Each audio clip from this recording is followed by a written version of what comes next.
बच्चा या जवान होने से पहले उसका बाप मर जाए, वो बच्चा यतीम है। फिर साहबा ने पूछा या रसूलल्लाह दूसरा? हुजूर ने कहा जो बच्चा बालिग जवान हो, उसका बाप जिंदा हो, फिर भी वो बच्चा यतीम है। बोले या रसूलल्लाह वो कैसे? कहा कि जिस बच्चे का बाप जिंदा भी हो, बच्चा जवान भी हो, और उस बाप ने अपने बच्चे को दीन की तालीम नहीं सिखाई हो, तो ऐसे बाप का होना और मर जाना दोनों बराबर है। वो बच्चा बाप के होते हुए भी, जवान होते हुए भी यतीम है।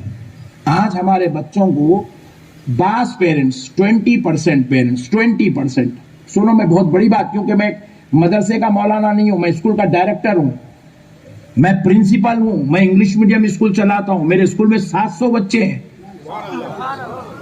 मैं स्कूल का डायरेक्टर हूं, मेरे स्कूल में भी मैं 2 घंटे दीनी एजुकेशन देता हूं, हाफिज कुरान आलिम कोर्स मुख्तसर मैं अपने स्कूल में करवाता हूं। मैं आपसे बहुत बड़ी बात, पते की बात कर रहा हूं, 20% मुसलमान हैं जो अपने बच्चों को इंग्लिश स्टडीज 10th के बाद भी कंटिन्यू करवाते हैं। 10th के बाद इंटर तक जो जाते हैं वो 20% है, डिग्री तक जो जाते हैं वो 10%, 8% पेरेंट्स है मुसलमान, और डिग्री के बाद जो जाते हैं वो 1% है। 99% मुसलमान अपने बच्चों को डिग्री के बाद नहीं पढ़ाते, 90% मुसलमान इंटर के बाद नहीं पढ़ाते, 80% मुसलमान 10th के बाद नहीं पढ़ाते, और 10th तक जो पढ़ाते हैं वो लोग बमुश्किल जो है मैं समझता हूं 30-40% होते हैं। उसके बाद कई माँ बाप तो अपने बच्चों को इंग्लिश भी नहीं पढ़ाते, उन्हें ले गया ऑटो वाले के साथ छोड़ दिया, उन्हें वेल्डिंग की दुकान पे डाल दिया, उन्हें तरकारी वाले के साथ लगा दिया, उन्हें किराना स्टोर पे बिठा दिया, उन्हें मेडिकल पे बिठा दिया, उन्हें रिक्शा दे दिया, उन्हें टांगा दे दिया।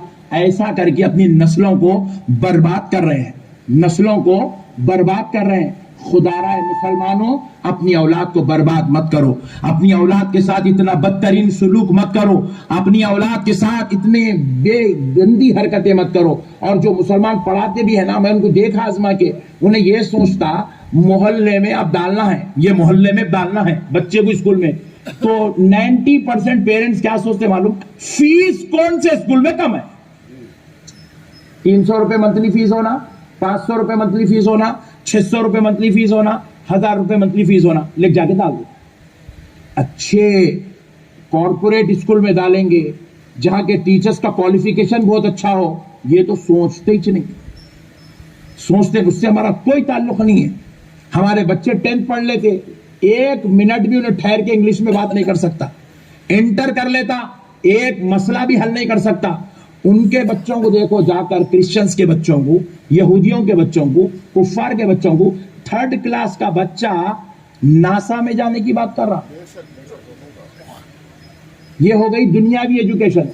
अब दीनी एजुकेशन में आए तो 99% मुसलमान सिफर है, सिफर। एक बाप भी अपने बेटे को दीन की तालीम में इतना तक भी दीन नहीं दे रहा। ईशा की नमाज में दुआए खुनूत क्या है बच्चे को नहीं मालूम, दादा का जनाजा पढ़ रहा, जनाजे की दुआ बच्चे को नहीं मालूम, खाना खाने बैठा, ना बाप को दुआ मालूम ना बेटे को दुआ मालूम। इतनी बदतरीन हालत मुसलमानों की चल रही।